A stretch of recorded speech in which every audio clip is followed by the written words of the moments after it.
Ladies and gentlemen, good evening. Welcome to yet another edition of the Lamboms Show, our weekly Wednesday conversations with Ed Okpa. Today we are dealing with corruption in Africa. Sir Okpa sent out a message. He wrote something that I would like us to focus our conversations. He said, it is in the blood, a form of a question. Africans want to be bribed for something that will benefit them. No wonder colonization and slavery were easy walk in the park. Any minister / official in African government is willing to sell out for a few thousands of dollars. Term David West, former Nigerian Minister of Petroleum, a professor of morbid anatomy from University of Ibadan, Oyo State, Nigeria, was jailed by then head of state Ibrahim Babangida, himself no saint, as he has stains. That's a good one. For accepting gold wristwatch as a gift or inducement, negotiating oil deals for Nigeria. The charges might have been trumped, but that goes to say education does not cure one, the insatiable appetite to abridge public trust. If it were Africa, Nigeria would be a shining example. Everyone has their hands out or hands in something. It does not matter where they got educated. They are often the least effective with piles of certificates, diplomas, and degrees. In fact, the more educated they get, the more likely they will succumb to bribery as they see and use their positions to ambush and extort undue sense of entitlement. But you may be consoled knowing it is common practice in countries run by Black folks or African Americans predominant establishments. In Dallas, more African Americans have gone to jail for bribery and corruption than any other group since I settled in Dallas. I keep tabs. There you have it. The DNA does not change regardless of geography, as in, quote, blood does not lie. Welcome, Sir Okpa. Thank you. So again, that's kind of provocative, and it seems as if you are painting, you are falling into the narrative of African countries, and all Black people seem to have blood written in their DNA. Isn't that too? Isn't that too much? That's true, because when you say white people, it's not every white person that is what every Black person says they are. So yeah, I'm talking about the preponderance of evidence or the likelihood of. So if you have 100 government officials from any particular African country, what are you going to get? You may have one or two that will resist, but majority are going to say yes. So when you write stuff like this, it's a blanket in the sense that statistically, what you're going to get is majority going to want to take money under the table or do something to undermine their own country. So yeah, it's not. I don't apologize for the position when I say Black people or white people. I mean, of course, every group has their own saints and then and have their own stains. But we were talking about, you search the whole world, which Black around country is doing very well? Name them. Which one? Both in the Caribbean and then of course Africa has more. So name one. Name one that you go over there and then the transparency index is low. I mean, it's high. How about Rwanda? Well, yeah, okay, because Kagame, wants to make it look like he's a saint. He's just a dictator who's just enjoying, enjoying his presence in a country where a whole lot of them don't even know what it is they're doing. So, I mean, what is Rwanda? Have you looked at what is really going on in Rwanda apart from the media? The media put out information just to paint a picture. I mean, there are going to be some of them doing well, but majority of the country is not doing well. How long has he been in office? I mean, I'm not saying, hey, in Russia, the guy has been over there. China, the guy is over there. I mean, longevity in office is not the issue. What I'm just saying, how is that helping the country? Yeah, so again, we complain a lot about this corruption, and I'm wondering whether we are not overplaying our hand. I mean, your piece talks about the educated people, and again, one piece of the critique that I have is why do you like bashing people with degrees? What's your No, problem no, with no, that? because you know what? He's not going to school. Don't keep the screen split so I can see your expression. I mean, it's not. I don't bash them. I mean, I went to school. Well, what I'm saying is that in our community, those who have gone to school have failed those who did not go to school. Okay, because in other society, the people that are educated behave in a certain way to inspire others to want to join that. In the case of Black or Nigeria, no. You go and pile up on all these degrees and you still go back and behave primitively with your own people because you don't want to, you don't, where's the background information? Is that me or you? Let me see. Hold on. Okay.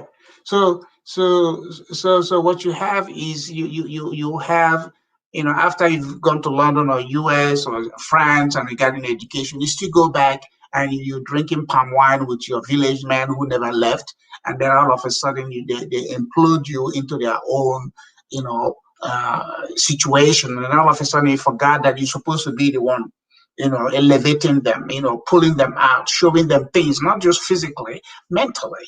Yeah, and the same thing with black folks. You look at a lot of black folks. After they have some of them that have made it in the athletic field, what do? They go back to their homeboys. They go back to their homeboys to go hang out, and then some stupid stuff happens, and they go to jail. So you don't. What I'm just saying. Education is supposed to help pull people up and out. It doesn't say abandon your culture, but you could also help you to reform your culture, to make your culture more useful to you than just say, oh, well, that's how we have been doing it. So it's not bashing, it's a fact.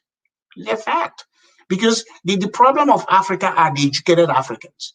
The man in the village is looking for something to tell them, hey, the way you've been tapping this wine, the way you've been, spending money burying your people, who died 40 years ago and still got caught up on that, it's not useful for this economy. But they still go in and they do it. So the problem of Africa or the black race are the educated ones. They are not they are not helping those ones that are uneducated to say, hey, you got to elevate, you got to move up. I mean, education doesn't have to be degrees. It has to be the mental appreciation of what you have learned. And if that is helping you to recognize, if your grandfather was wearing Leon cloth and not a whole lot of thing, you know, and you say that's my culture, but wearing a shirt, you know, makes it better. Are you going to go back to what your grandfather? Every culture started with something, and then they keep improving, and that improvement comes with educated people. It doesn't have to be piles of degrees or diplomas. It's just education that, oh wow, we now see something better. We can do something better. Yeah, if bashing is what makes you feel good, yes, I'm bashing them because I think we have failed our race. We have failed our people. Yeah, but the problem is that again, from a certain perspective, the educated, so-called educated, let's say they have studied abroad, returning to the country might not be something that helps them because they come back and the jobs that they might be left abroad, they are not there. They come and they cannot even create them, and even the ones that they create, they have to bribe and go through all that. So you have a circle that is perpetuated. So I don't see why you have to blame them. No, no, no, no. It's a choice. If you know you go back, you cannot add value. Just like me. I don't know what will make me go back to Nigeria. Okay? I don't know what. I just came back from there. I don't know what will make me because it's not just the physical condition of the place, it's the attitude of the people I have to deal with. So I have a choice, but if I decide to go back, then I will have to be mentally prepared and ready to be able to say, this is how I'm going to be doing my thing. So if how I'm going to be doing my thing is going to inspire somebody, one person. But I don't expect me to go back to my village or my father's village and I'm going to sit down with them and breaking kola nut and pouring libation and, something that has to do with family issue. I'm inviting the whole entire village. Then I'm doing the same thing. I have to show them, hey, Certain things are private. Certain things, we can do because we're a community. If I come in now and say I'm going to do a borehole for you because I have money, consider my money can run out. I have a physical life to live. I may not be able to be here. So I'm going to say, hey, if I put more money, you have to put yours so that you can have a sense of ownership. And then you can be able to sustain and maintain because I may not be there anymore. Nobody's going to be there forever. So that is what I'm talking about. You have to deal with the attitude of the people by saying them, if we have issue with land, you go to Cameroon today, a lot of people that say they have land have no registry. You just say, oh, okay, hey, we've been living here forever. And then you have siblings, maybe somebody's parents left them money, and then you all start to fight that piece of land. But because there is no record, there is no minimum size of land. Hey, okay, after if somebody's parents left them 1 acre and they have 5 kids and they're all boys, I don't know what the hereditary law is in Cameroon, but let's say you inherit through your father's side. So your father left you 1 acre piece of land, and then all 5 of you now say, oh, well, divide it up. So what do you get? You get it's 8,000 square feet lot, okay? But you have not accounted for access. How does this person get to this person? After a while, after you have subdivided the land, it gets to a point where it's no longer economically viable, because you have to have a certain unit. But if you was in America, there's a minimum. You cannot. So the 5 of you will now, by law, be forced to own it in what they call undivided interest. So I can even sell my interest. I can say, you know what? I have 20% interest in this, somebody make me an offer. So you can, one of my siblings could say, okay, fine, I'll buy you out. I move. Instead, all of us are imploded on that 1 acre. Our father left us, and then we are marrying. All of a sudden we start to get angry at each other. Isn't that the culture? We have land dispute here, but at least our land dispute is guided by law. Ours is guided by a culture that has no documentation. There's no proof, and it does not allow people to move away. Any white man, remember our conversation that came here was an European. But now they can go anywhere, and an American can go to France, settle there. He's white man from America. He can go to anywhere in America. But how easy will it be for me to go to Cameroon or Liberia? Oh man, you're Nigerian. No, don't come here. So we have not transited. We have not mentally transited, and that's a challenge. Even you go to Black community, they'll remind you, hey, you're not from here. But look at white people that come from Russia. They're white. Arnold Schwarzenegger, his English is better than you. He ended up being a governor of California. And white people supported him. Can any African that has the background of Arnold Schwarzenegger make it beyond marrying his people from his own area? So that's the thing that we have to start looking at. We are too into each other, and then that into each other chokes us because we refuse to look at things that will make our life easier, that can free us from the distraction. There's so much distraction with the Black race. Either we are crying because Jesus was crucified, or we are crying because somebody enslaved us, or we are crying by somebody lynched us. That's something we're looking for somebody to apologize to us and make us feel good. We just don't accept things for what they are. Jesus was crucified and he's not coming back the second time. So why are you waiting for him? And even when he was here, were there not evil deeds happening? So the conversation about Jesus Christ, that's for a different day. I keep postponing that. You and I will have a session only on Jesus Christ. Bring it on. After that we do Muhammad, because Muhammad said to the Muslims, you're entitled to 4 wives. So, the way I look at it, Jesus Christ is not a savior for everybody in the world. You look at Indians and Chinese. If you combine the population of those two, you're getting about 40-60%, 50% of the world population. So when we are talking about Jesus, those people don't even do all that Jesus stuff. But look at it. Look at how contradictory we are. We are so much into Jesus, but we don't mind allowing people who don't believe in Jesus, the Chinese, to come on and take over our countries. Doesn't it make us think something?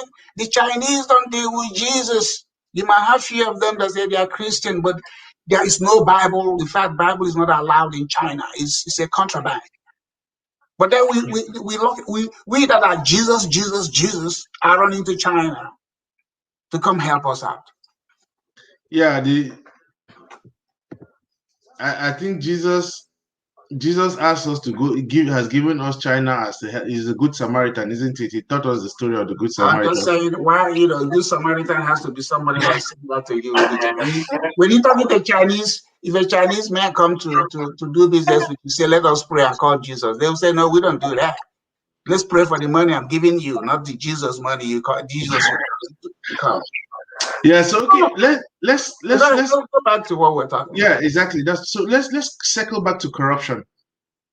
I'm wondering because again, you keep having this Transparency International sending out the index every year, the most corrupt nations, I don't Africa. look at that. I know what's going on in Nigeria. I don't need transparency. I don't care about the statistics. I'm looking at if a road contract is awarded in Nigeria, it is awarded. That is whether it was a sole award or whether it was a competitive award. They said, okay, it's going to cost X amount of money to build the road.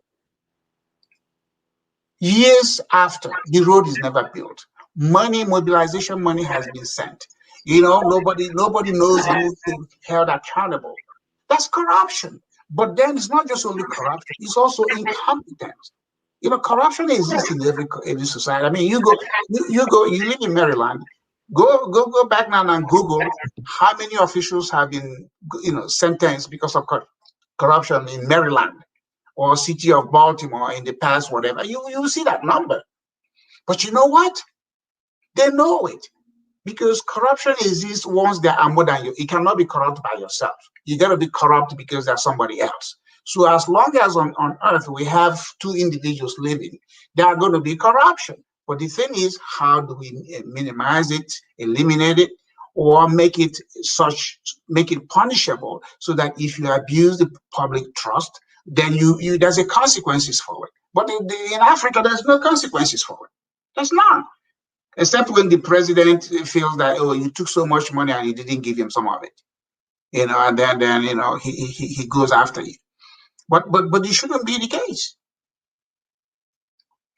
So I guess the point you're making is more that because of the laws here that can directly punish people, is corruption is present, but at the same time, they are able to deal with it because of the laws and in our countries.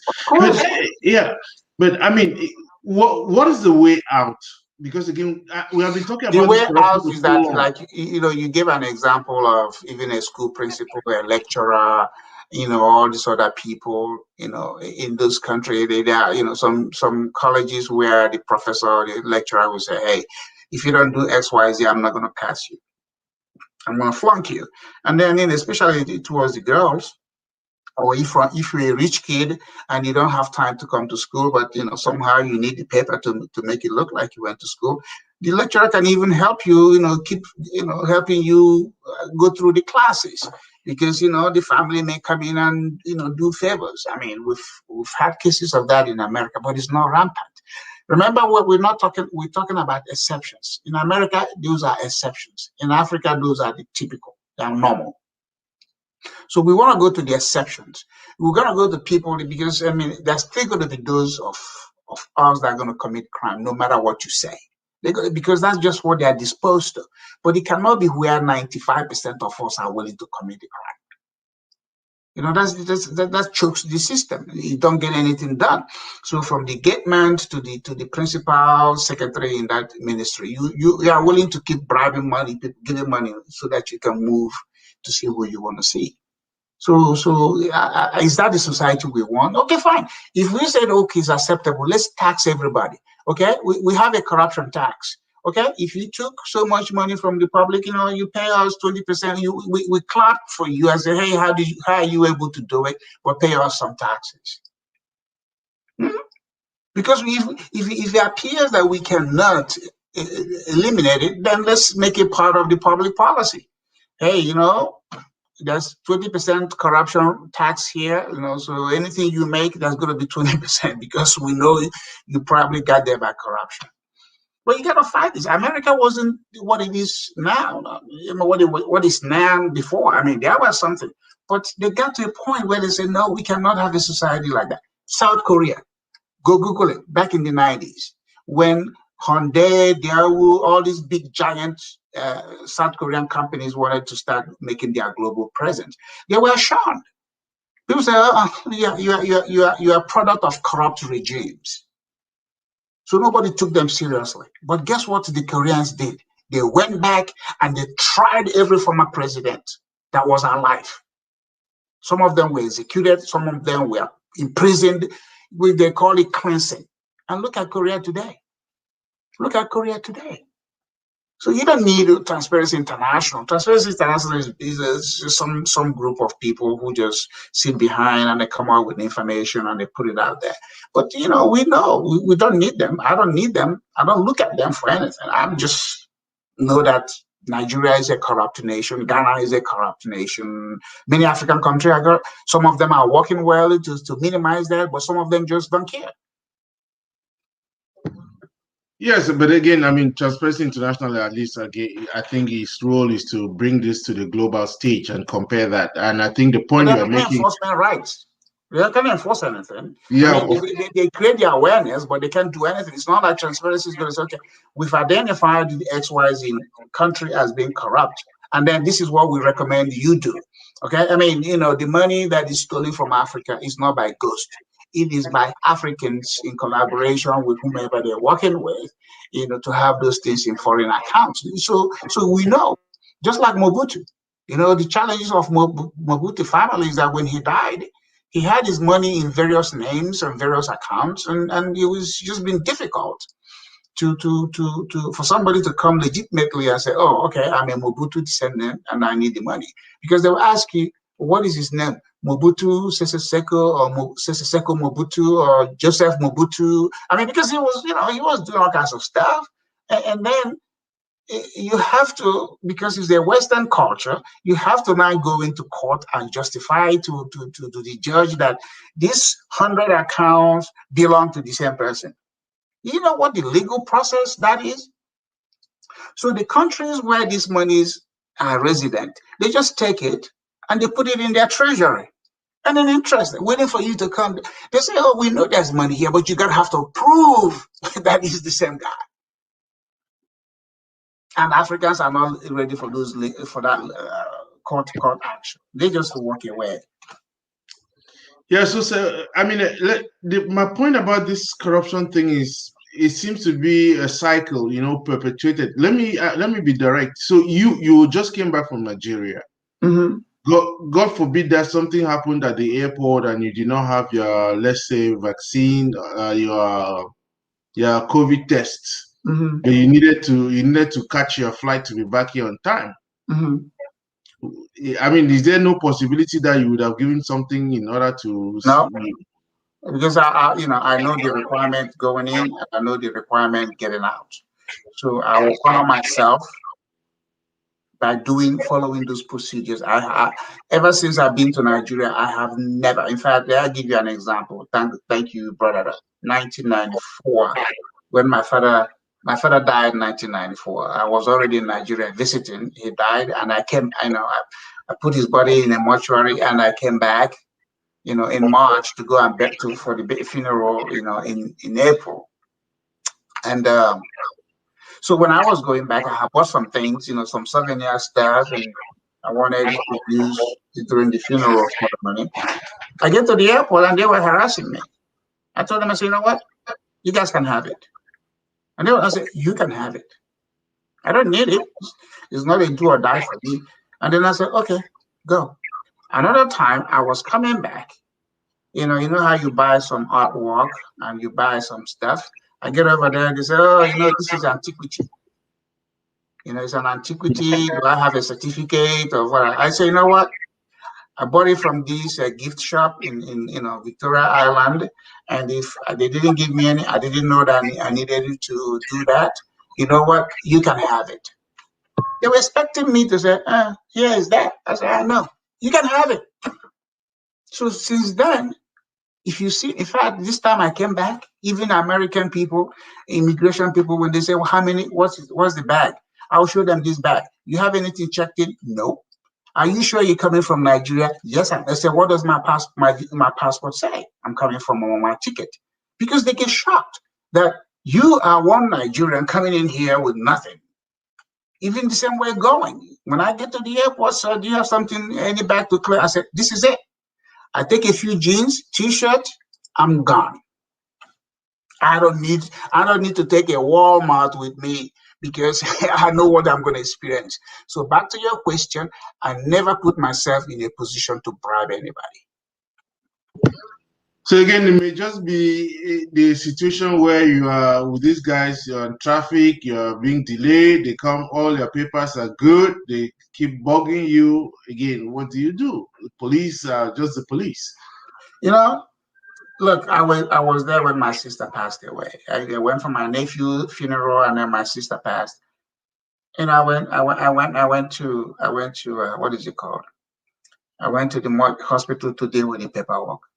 The way I talked to them, they were doing things. My siblings that came along with me couldn't believe how I was getting things done. I said, look, you do your job. I know what your situation is. I can give you a tip. I can give you your salary right here. But if you're insisting that you do your job, you're not going to do your job except I pay you. I say, you ain't getting nothing. I'm still going to get that job done. And they're like, because they could hear they could hear what they call my accent and know that I don't live here. I said, if you do your job, I will show you appreciation, but I'm not going to bribe you to do your job. I'm not going to. I mean, and they said, okay, okay, you are not from here. You're not. I said, no, I'm not from here. Can't you tell? So the thing is, I'm one person. I mean, what is my effort going to do to a culture that is already accepted? The way to do things is the way we are doing it. And that's why we haven't gotten the result we needed. I mean, we can't be choking each other. We can't be frustrating each other for something that is simple. When I go to Nigeria, when I land at that airport, my mind is, I'm ready. I don't know what I'm going to do, but I have my bag. My visa is right. So you have no reason to hold me. I don't give people opportunity for them to have reason to hold me.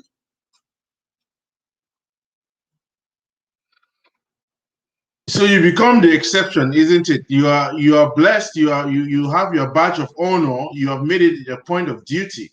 But the average Nigerian in Nigeria is suffering through these things. If he had his way, he will not. But then he's trapped. How does he get out of this? If he stands there and he does not, maybe his goods will not be. So again, what do we do? I said this to my family members. I said, because we came from the same womb, don't mean that I'm obligated to you. I said, I didn't choose you as a sibling. I didn't choose anybody. I'm not God. I always tell them, I say, hey, whatever you're dealing with, if you can't get out of it, talk to God. I'm not the reason. But if you want to do it my way, you have to have my sort of attitude, my sort of sense, my sort of boldness. You have to have that. And some people are not. Some people don't want to, some people don't want to ruffle the feathers. Some people don't want to do all of that. Oh, give them. I was like, I'm not giving you. In fact, in 2003, again, when Obasanjo was in office, I was in Nigeria visiting. So I was going from Port Harcourt to Owerri. So I took a friend's car. So I get to a point. I even tell you an example even before I came to America. The attitude I have that I didn't develop in America, I developed it in Nigeria. So, but in this 2003, I was going to Owerri from Port Harcourt. Just driving, and then how they have this roadblock. So a policeman, as I was coming, he was waving, for me to, pull over. And I slowed down, and I didn't pull over. I just stayed in the lane. He came to the driver's side. I said, okay, where are you going? I said, I'm going to where? Where are you coming from? I'm coming from Port Harcourt. And I said, do you need a ride? I said, hey, do you need a ride to your station or something? He said, no. He said, no, you want me to pull over. I said, like, oh, okay, pulling over for what? I said, okay, fine. I pulled over. And then I pulled over close to where his, senior officer is, because I could see their rank. So he went to the senior officer and said, do you know what this guy asked me? He said, what? He said, he asked me if I need a ride. His superior was like, okay, I can tell you're not from here. I said, well, I'm a Nigerian, but I don't live here. I'm visiting, and I'm going to Owerri to do something. I want to turn around and get back to Port Harcourt on time. And then he said, where are your papers? I said, I don't have them. He said, why don't you have them? I said, sir, are you telling me that every day you wake up, you always take with you the same thing you want to take with you? I said, I forgot it. This is not my car. This is a friend's car, but I can give you the information. You call them. I said, so they started giving me, delaying me so that I can, they say, sure, you can settle. So I left them. I said, okay, what do you have in the trunk of your car? I said, you can go. I said, just my bag. And they said, what is in my bag? I said, it's just my personal stuff. But I had my picture with Obasanjo, okay? And Obasanjo was still in office. So I didn't want to throw that up immediately. I said, okay, guys, it looks like we're not making any progress. Do you mind if I show you something? They said, oh, yeah. So I opened my bag and I pulled my picture with Obasanjo. I said, you guys know who this is? They said, Baba, oh my God, you want to put us in trouble. You are a troublemaker. Please go. And I was like, oh, it saddened me because so if I don't have that, if I wasn't bold enough to stand up to them, they could have delayed me all day and something could have happened. And I was like, this is horrible. But once I showed them the picture, then Baba, this is that's you. I said, who does he look like? So Baba, because now they think I'm some government official. That's why please don't forget that we delayed you. Do you want us to come with you so that you can make your trip? I said, don't worry about it. I left. When I was in college in Nigeria back in the early 80s, okay, I was going from Port Harcourt to Enugu to deliver, the conveyance of a property we sold for somebody. So I left the day before and I was going to go back early the next day. So I did all of that. On my way back, at that time, to Port Harcourt to Enugu was very easy ride because the roads were good. I get to a point, another police checking in a point. And they wanted to stop money from the driver. And I told the driver, don't give them money. Every passenger was, I said, driver, don't give them money. I was sitting in the front. So the sergeant now pulled everybody to the side and told me to come out. Those Mark IV gun, that long thing, wooden thing that I only shot 4 bullets. They gave it to me and they said I should do frog jump on the roadside. And I said, I was doing, I carried the gun, I was doing frog jump because they thought I was going to. And the sergeant said, go and come back. So when I was done, I went to him and said, sir, I can make trouble for you. I said, I just went and delivered the paper to Justice Onyama, who was the first Nigerian to serve at the World Court. And this is who I am. Oh my God, please don't do this. You should have told us. And then I was like, I was 21 or 22 years old at this time. So my attitude about bribery is not an American thing. I just hated it. It doesn't do well with me. And if I commit a crime, I have compromised myself, then I can ask for somebody to do me a favor. But if I haven't committed any crime and you're trying to frustrate me, you're going to push and I'm going to push. So I'm glad you made that point about a favor, because again, we want to draw a line between doing favors, currying for these favors, and outright corruption. In our prep just before we came on air, you mentioned something about, so the problem is incompetence.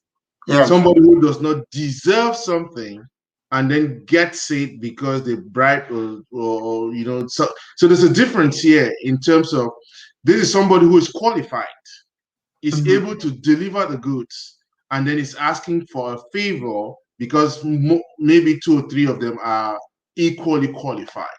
Where do you draw the line in this in terms of in terms of corruption? Again, because I think there's some form of corruption in the person which is we call it the American way, isn't it? It is not what you know, but who you know that gets you a job. Well, but I mean, if I'm not good in doing real estate tax work or brokerage, no matter who I know, if I don't have the license that shows I'm competent, I think competence is where I'm able to compete. I'm able to provide information that say I'm capable of doing what it is I'm asking to do. I'm going to be able to provide a budget that show that I know what I'm going to do. Okay. Then in the case of Africa, somebody who has no qualification, who doesn't know anything, can come in because they know the minister or they know the governor or the president. They say, okay, let's go give it to him or her, and then he can now go hire me, who is qualified. So he's doing me a favor. So he gets the contract and he said, hey, look, man, I don't know how to build the road, but can you come build it for me? That's corruption plus incompetence. In America, no matter if I know the president ain't gonna give me a contract to go build a road. So I have to, I have to be experienced or qualified in the area of what I'm asking him or her to do for them to say, okay, because I know him, I trust him, I can do it. But in the case of, the African thing, all those other things doesn't matter. They just give it to their wife or their daughter or their kids. I mean, have you ever dealt with the president's family people?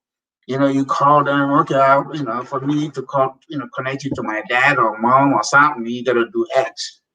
I mean, they involve their family to the extent is obvious. So when they not do you a favor, okay, I'll take you to my dad, but that's not free.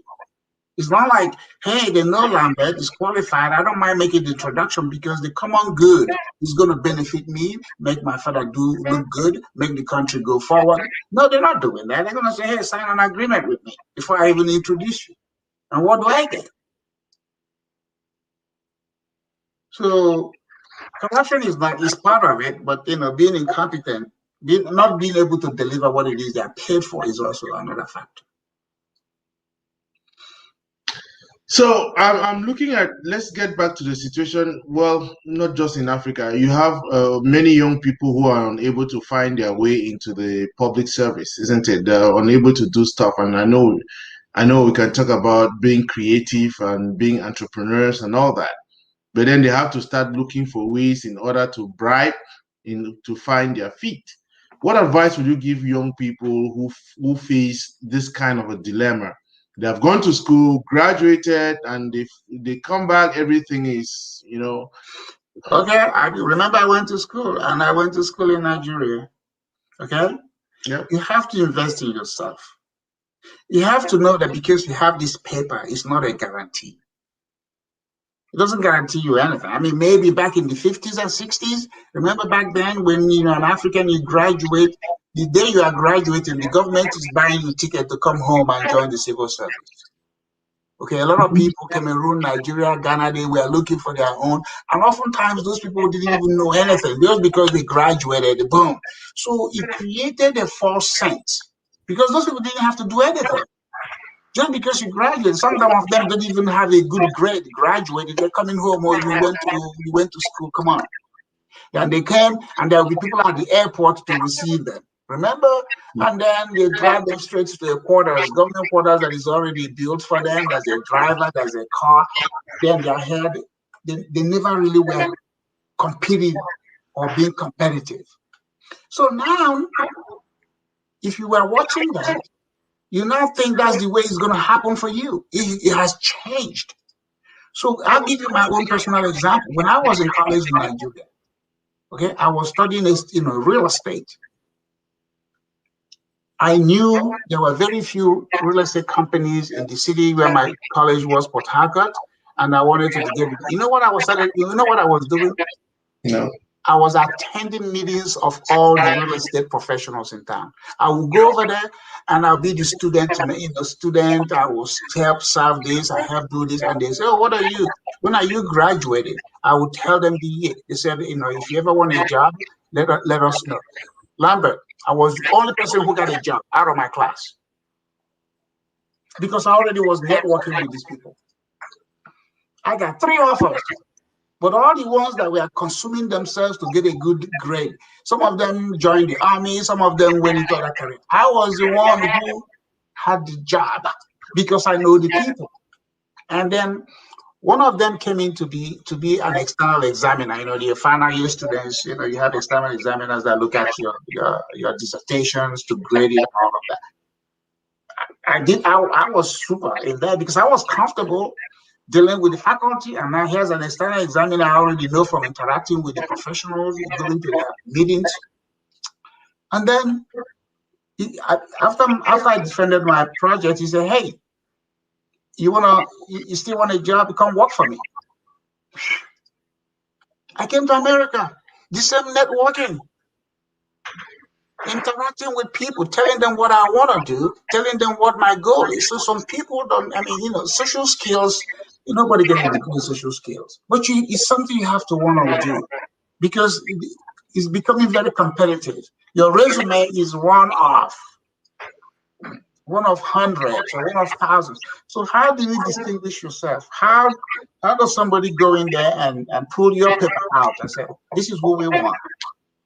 You have to find a way to do it. So what I'm telling young people, apart from making sure you pass and move on and get your final paper, a degree, certificate, diploma, whatever that is, begin to know people in the industry you want to be in. Begin to interact with them. Send them some email. Send them, whatever. Say, "Hey, I'm John. I met you at this event. I'm graduating in a year. I just want to keep in touch in case you have any idea." I thought, "Oh yeah, let me know when you graduate." That's what has distinguished me from anybody else. Networking, because I love meeting people and talking with them. I think that is, from the very first day we met, I think that's one of the points that you have really stressed on. And we are not saying that it happens only here in the United States. Even in Africa, people should be able to learn how to network. That's a great problem for us. Learning how to network, sell yourself, isn't it? Interact, look for where these people are meeting. Let me tell you, in my second year, until I graduated, I never asked my parents for money in Nigeria.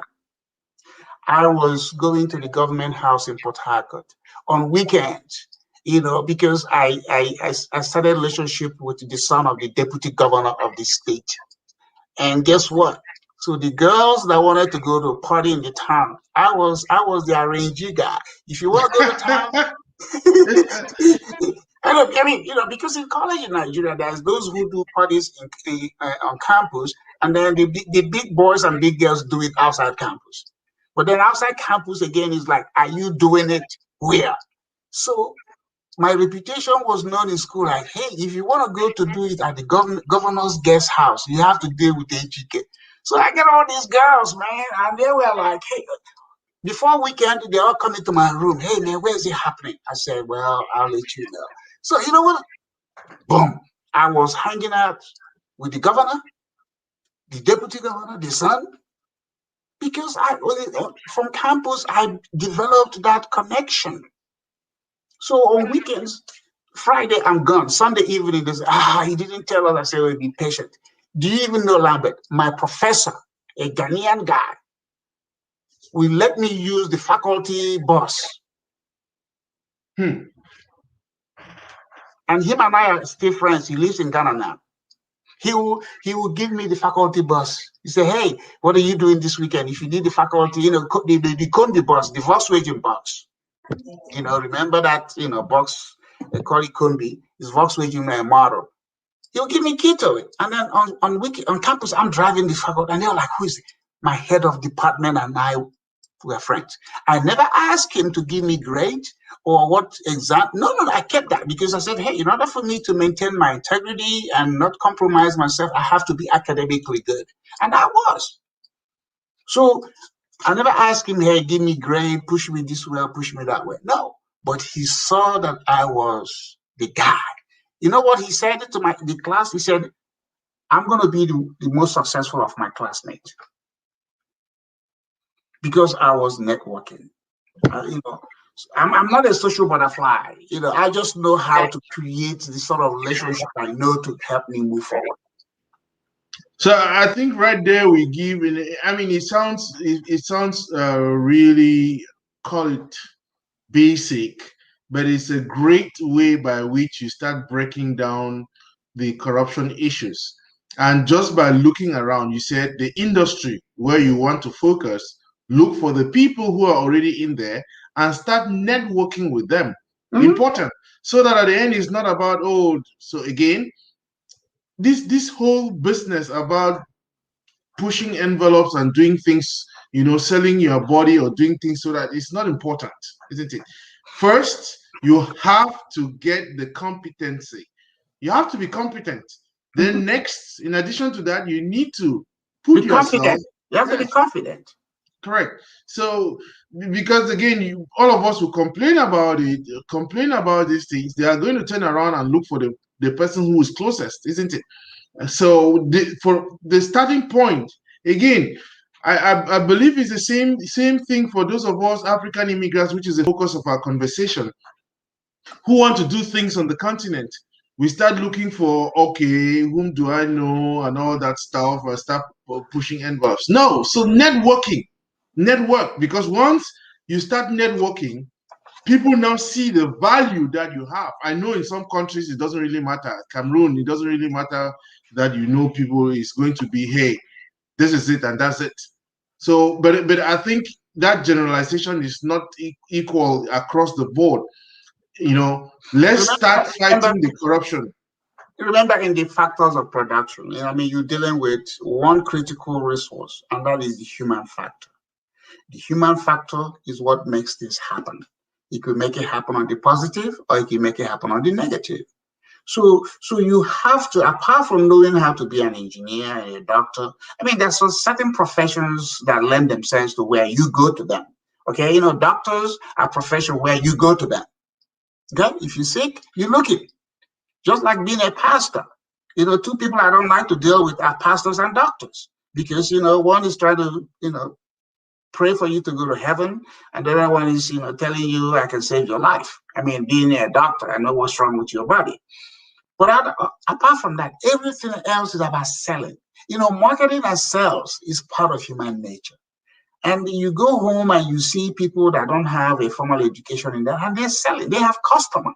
In the market, you see some women, they are very successful because they know how to appeal to people who come by to them, and those people keep coming back. Why the person next door to them may not even be as successful as anything? So the human factor is very important factor. And we Africans don't know how to develop relationships, because when we start doing it, we have expectation. Oh, you are going to give me something. No. First of all, have social skills.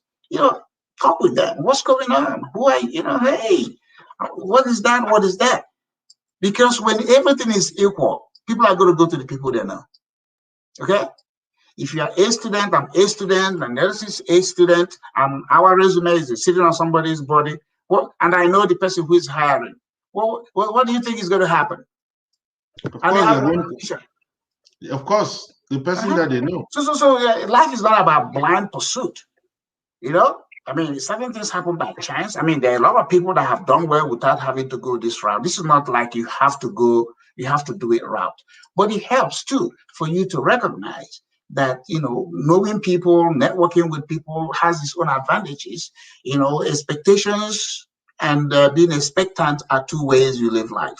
You have expectation, hey, I'm going to be hired because I met the right person, but you may not be hired. So you go to being expectant. So if it happens, good. If it doesn't, you have other options.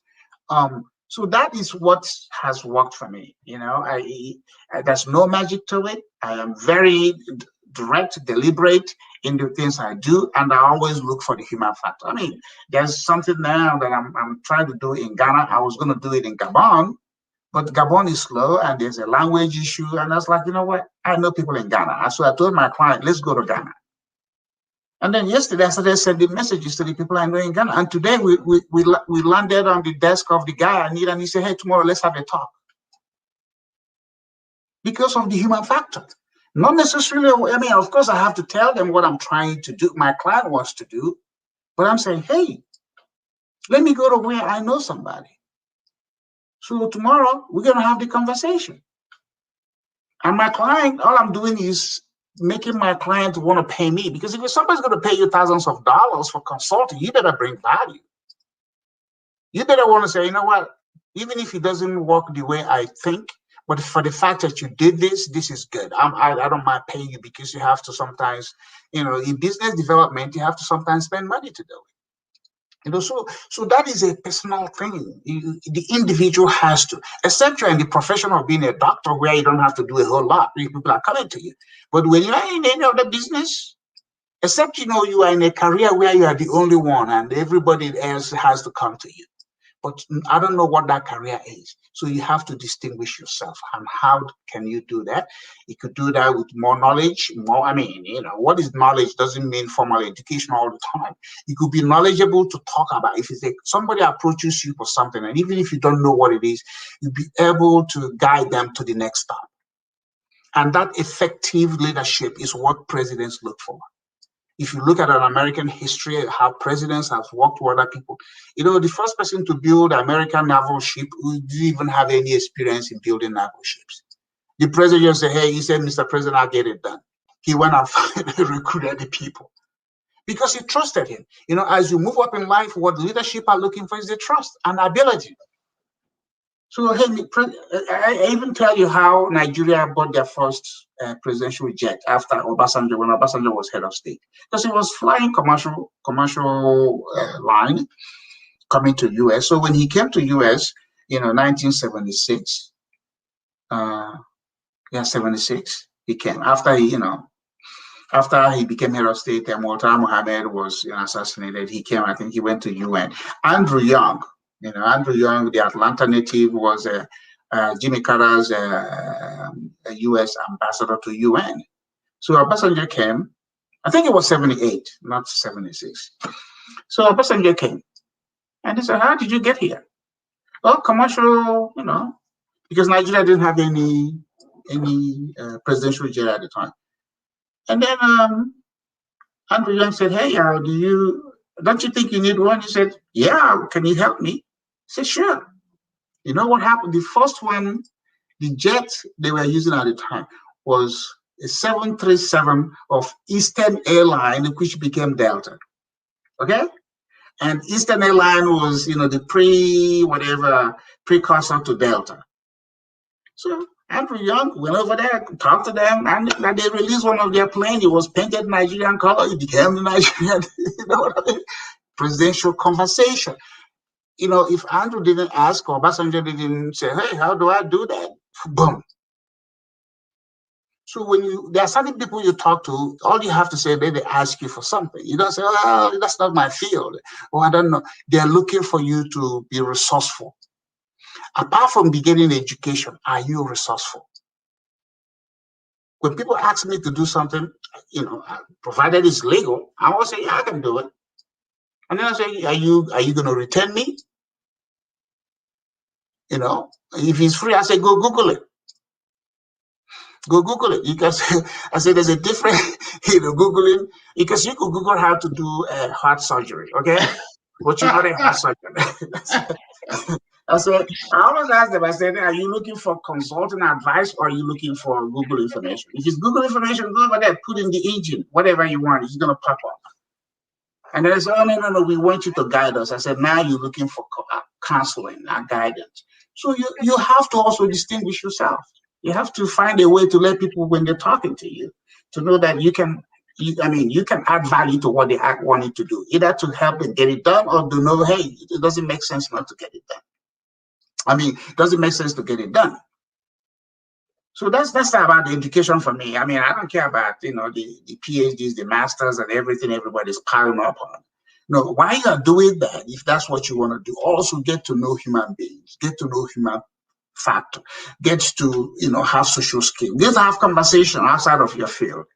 I told you one time when I was in a gathering and everybody gathered, there was, oh, Dr. this, Dr. That. You know how Africans like to throw out this doctor, doctor, doctor, doctor, which is fine. Americans do it. So it came to my point, my time to say who I am. They say, hey, Mr. Okpa, they look at me, who are you? What do you do? I say, I'm a patient.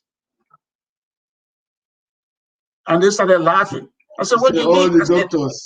I said, all of you doctors need me as a patient. That's stuff. And they were like, they didn't know how to respond, but you got their attention. And after that, they walked away, and each and every one of them keep coming back to me. I said, man, that was funny, but tell us, who are you? What do you do? Because I said, hey, I'm a patient. Everybody's doctor. You need me, patient. So you have to have that sense of humor too.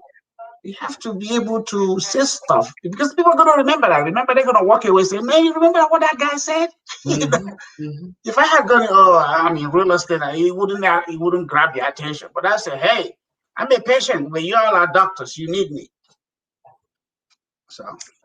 So great conversation there, but Okpa, let me circle back again just for the sake of, with some of these things, at the local level, when you're looking back at the continent, last week we talked about the 7 M's, okay? And we're looking at... Did you ever get any comment from anybody when you posted anything? The last week? Yeah. Yeah, there were many people who said, let me see. Well, I cannot pull that up. Yeah, that's fine. That's fine. I'm just wondering.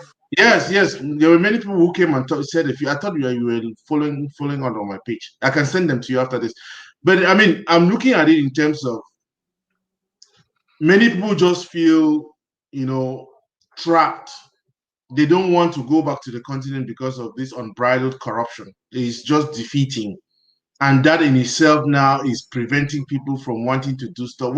So if you are going to talk to some immigrants who are here and they are just, this aspect of corruption is just crippled them. And they are thinking of, okay, how can we both fight the corruption and get into business? What would be it? Well, I mean, there's a choice here. Anybody who came to this country left for a reason. I mean, I know the reason I left. I don't know what the reason. Some people left. I mean, there's always the economic factor. This is where they can realize their potential. This is the land of opportunity. I mean, every country is a land of opportunity. It depends on the structure and the resources and how people go about that opportunity. But the one about America is like, if you want it and you're willing to commit and dedicate, this is the easiest country to live in the world.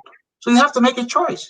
I mean, I do business. Some of my clients I don't meet, but they send me my payment. That will not happen in Nigeria. I mean, it might happen in Nigeria, but that will be an act of God. Because, okay, I'll give you an example. Somebody were to give me 100 million naira sort of contract in Nigeria, a state government. And I do everything based on the contract terms and conditions. And it's time to pay me. Do you think they would just say, okay, let's wire you the money? Or they say, hey, man, can you come to the house? Let's talk about this. I mean, there's a voucher process. I have to sign, and then this person has to sign, and then the final guy has to sign. I have to start, after I've done the job, I have to start chasing my payment. So I have a choice to make. I can go there and try to change that and maybe succeed changing it, or I say, no, well, you can have it and stay in America. So it's a choice for the immigrant. What do you think you can do? Just like Obama's father. You know why Obama didn't go and get a PhD? When he went back to Kenya and went to his father's house and he went to his father's house and was going through his stuff. He found the PhD certificate of his father in a dusty box and stuff. And he looked at it and said, no, I ain't going this route. So I'm not going this route. And I reminded him of that when I had dinner with him, and he just blew him away. He said, no, I'm not doing it. Because it's like, PhD from Harvard. This is the piece of paper sitting right here in a box. And that's, nobody inherits their father's degree. They can inherit what the degree produces. Okay. So you could jump up and down about your certificate and your diplomas. That is for the individual in whose name it is. When it's over, it's a shreddable piece of paper. But if you can produce something with that, then somebody will be excited about it. So my point is, know what it is you want to do. If America is it, pay attention. If going back to your native country is it, then do it when you have the energy. You can't start going back over there when you're 70 and you've been away so long, and the people you're going to be dealing with don't even know that you are from there. You say, oh, you're the man who left for America, whenever that is. So you're dealing with young minds who are not thinking the way you are thinking. So if you want to do it early, once you graduate, jump in, go over there and get in the fight. I mean, when I mean fight, getting in the revolutionary mentality that you're going to go change something. If maybe you are able to. But because, we don't have 100 years, even if you live to be 100 years, after 65 or 75, the physical ability begin to, if there's no health conditions, you don't even want to go and assassinate that. So the window for a man is usually 40 to 65, 25 years. That's where the energy is. After that, if you're married, you have kids that are grown, you might be a grandfather, and then you're going to go do what? So the window closes fast. The window closes fast. If you're able to have gone to school early and finished by the time you're in your 20s, early 20s, and you're not married, you have that revolutionary mentality, yeah, you should go. But when you start hitting 35, for a black person, 40, a fool at 40 is a fool forever. That thing is done. So there's a window. But the challenge also, our countries don't know how to work talent. America will look for talent, skills, and they war you. They say, come on, what does it take for you to come here? We'll pay you. We'll relocate you. Come and talk to us. There are companies that even pay you to just come and just talk to them about your ideas. And they start to put them in order and see what makes sense. Africans don't do that. Africans, based on what you know, since you don't have a World Bank or IMF or UN in your business card, you're nobody. But the people that work for World Bank and IMF, they are not people that can make it in corporate America. So they go over there and they go to Africa to advise. So it's our okay, the thing in the Bible, they said no prophet has honor in their village. Whoever put that in the Bible studied black people to come with that conclusion. because we don't have honor of our own. The Jewish people have honor for their own. The white people have honor for their own. Every ethnicity looks to their own prophets. Is the black person, and like when I mean black now, but anybody who is black, whether African, American, Brazilian, we are the ones looking outside. Let's go to the World Bank for solution. Let's go to UN for solution. Let's go to IMF, European Union. But the people you are approaching, if you look at the educational background, is not very superior to that of yours. So we overlook our own because we chase them out and they come in there and they give you what they think you should be doing and you can never get it done. So you have to organically look to your people. Swallow your pride, swallow your ego. Go to your people who have the knowledge and say, hey, war them. Okay? If every immigrant that came to America wanted to go back like Africans do you think we have the country we have? No. Okay? So white Europeans came here and became white people. What will Africans become? They still want to be Cameroonians, Nigerians, Ghanaians, Chinese. Right. So we physically migrate, but we don't mentally migrate. So 2 things before I let you go. You talked about meeting Obama. I'm quite surprised that you had dinner or lunch with Obama. How did that happen? You didn't know that? No. Jeez, that was 2000 and shoot. Yeah, 2000. Remember there was a time a group of African heads of states came to Washington D.C. Yes, yes. So it was August of that year, but I met him July before in Dallas. There was 25 of us that had dinner with him, and Wow. that's when I took all those pictures with him. You remember when you meet them, you take a click.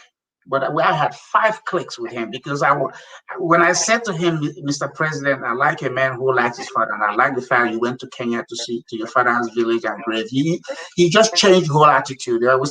We started having conversation, and then because he autographed a picture. Meeting them is one thing, then autographing a picture for you.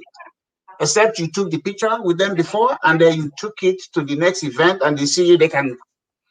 But this one, I took picture with him, and then when he got to Washington, White House called me and said, "Oh, the president is going to autograph one of the pictures for you," and he did.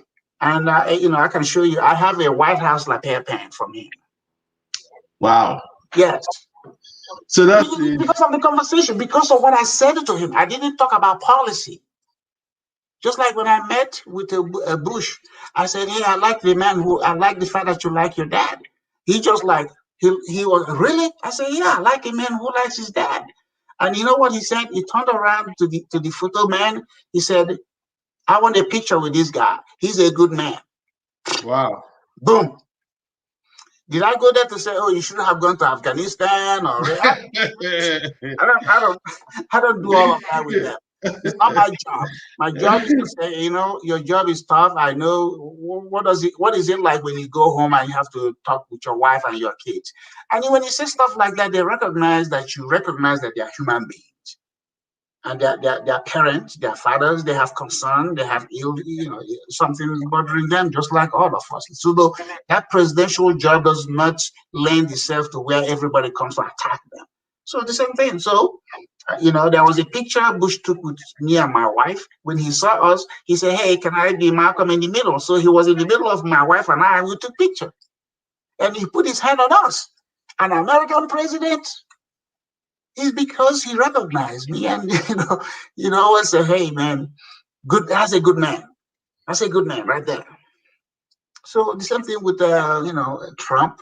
If Trump had won, I would have been on my way to becoming an ambassador. I don't, Ambassador. and so it's because of the social skills. It's because of the things I say when I meet them. So does it mean I have more money than anybody? That's not what it is. I just said that, hey, I'm going to meet an American president, and I love meeting them. It's a job. They are the most recognized political figure in the world. Don't be surprised. You see me with Biden. Of course, I will not be. I mean, that speaks to the tenor of the conversations we have had this evening, which is, again, the two things you have mentioned, social skills. Because the human capital of it is always there. I mean, people don't take advantage of it. You meet people and you're able to humanize it. But in addition to that, social skills, how do you interact? Because I think a lot of all of us, or not all, most of us think that the best way to fight corruption is just to do away with the older generation. But I think, again, in a certain sense, once you get the competency and you're able to relate to people and bring value, the network that you do, the conversations that you strike, you position yourself in such a way that if there's an opening, then you become they are the right person to tap. We need to change our mindset. In fact, we Africans need to change our mindset. And It's I a think that, mindset thing. It's a mindset game. Look. God in His creation didn't have anybody He created with eyes at the back or two heads. We all look alike except for height, weight, complexion, blah, blah. But the human anatomy is basically the same thing. So, and the human being is always driven by what? The basic stuff: food, shelter, and clothing. And they get together. How do we provide that? Not everybody's going to have it, except for certain countries. But as America is the most diverse country in the world.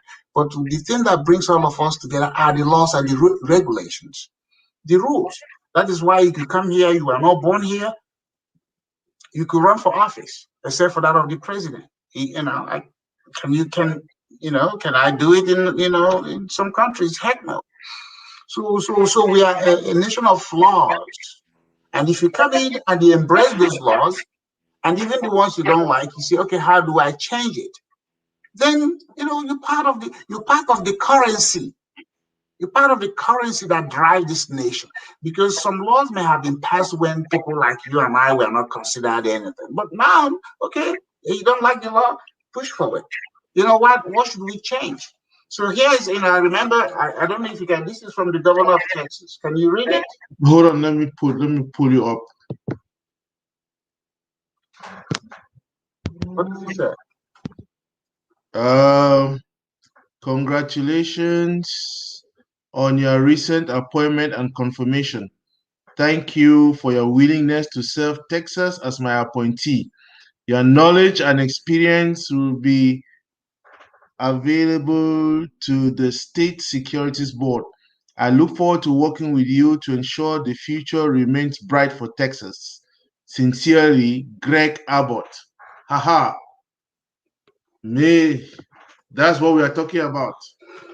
I told you announcement would be. I thought I received that today.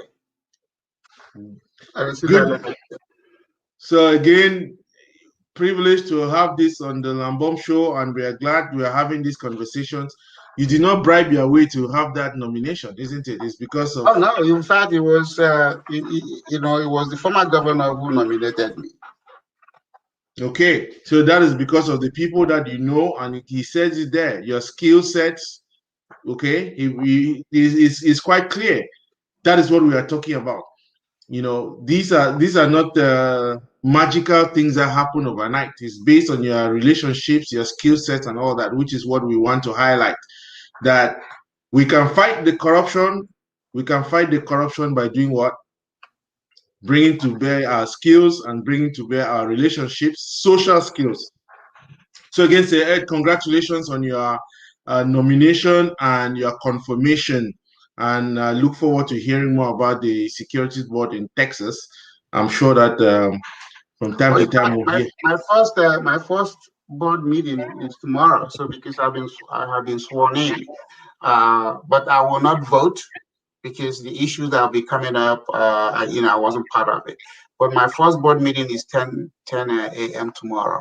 So again, I am thankful for this opportunity. I don't know what it's going to lead, but 100 years from now, if you go to the archive of the state, you will see my name, having served my state. I'm not a politician. I love public service. And if I can be part of making a difference that will impact more, I do it. At the end of the day, so much food will go in my stomach, so much space in the bed I will leave, so much roof over my head.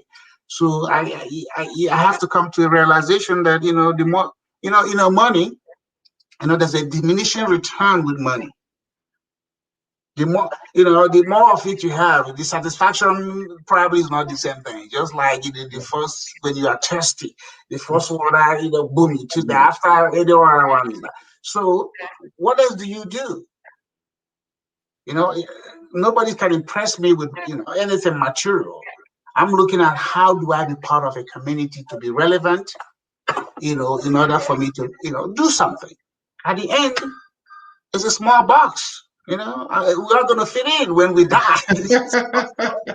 Nobody's buried in their mansion. When we sleep, we still the same tiny bed space you're going to share with whomever you're sharing it with.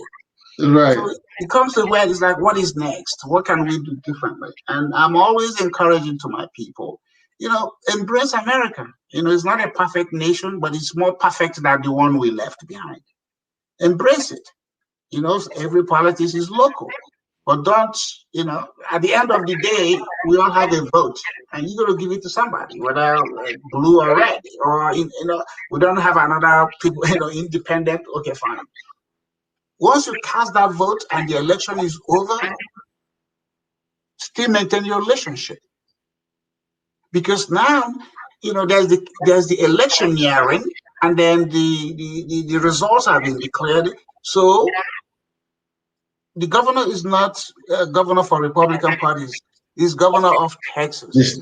The president is not president of the Democratic Party. He's the president of America. You know what I mean? So you see from Right. that, they are over our resources, regardless of the party they come from. You know, some of us would have been happy if it's our own party member, but look, it's not. You go to the waterfall.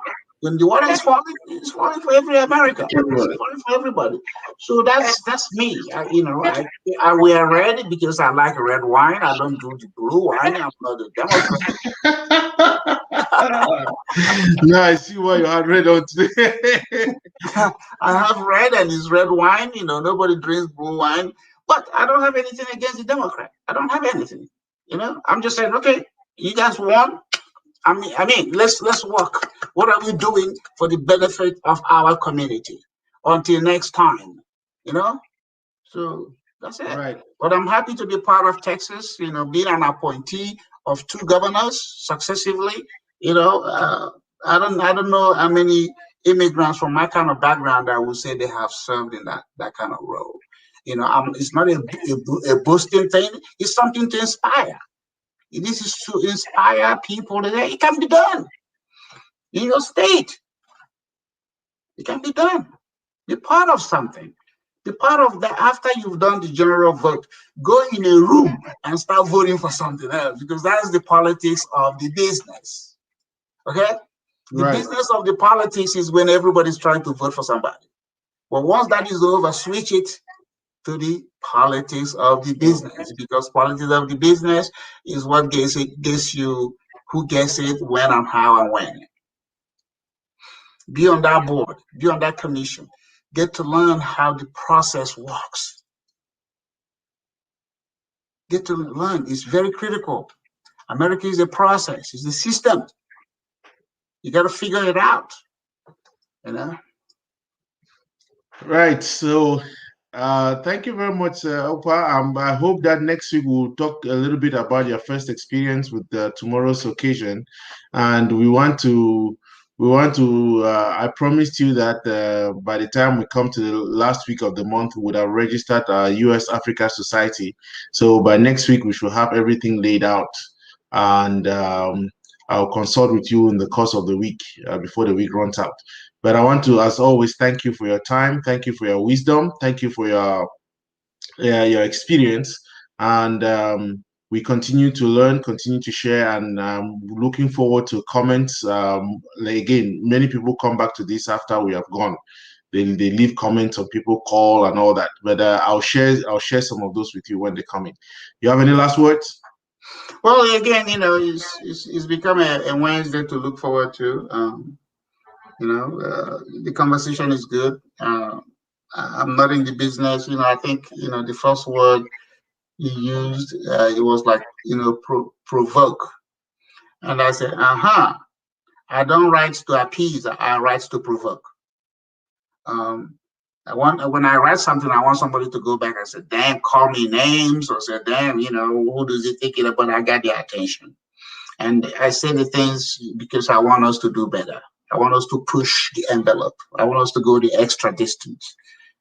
Because that's what nation building is. You don't succeed in one and just fold your hands. You got to keep, you know, because the success of yesterday may not be relevant for the success of, you know, for tomorrow. So, and then you learn to yield. You know, all of us are going to run out of energy at some point. Then you learn to, hey, who else picks up this and do better? You know, it's just like a relay race. You know what I mean?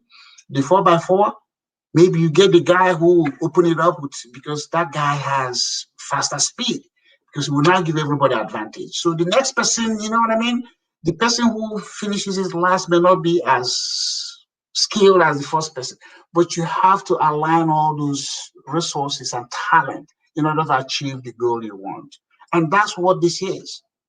How do you align resources in order to achieve the goal? And if you don't achieve it, don't, you know, failure what? Pick it up again. Recognize what it is you didn't do right and see if you can do it again. America is just an experiment. It's always going. You know, I mean, look at what COVID has done to us. You know, the science and the politics has confused us, but the country is still standing, and we're learning from it. So that's it. At the end of the day, you know, I don't know how anybody's going to leave this earth, but we're going to leave sometime. and the amount of money and the paper piled up because of education, all of those things, except it becomes part of the relay and somebody picks it up and is running with it. And that's what I'm saying. Let's keep running. You run your part, you stop, and somebody picks it up. So thank you for always having me. I write to provoke, I speak to provoke. I'm not in the appeasement business. I'm not in the feel good business when I don't have good feelings. So people like want to feel good when they don't have good feelings. If I don't like it, I don't like it. I said to my wife, I don't apologize when she wants me to say it's unfortunate you don't understand it. And then we laugh about it and move on.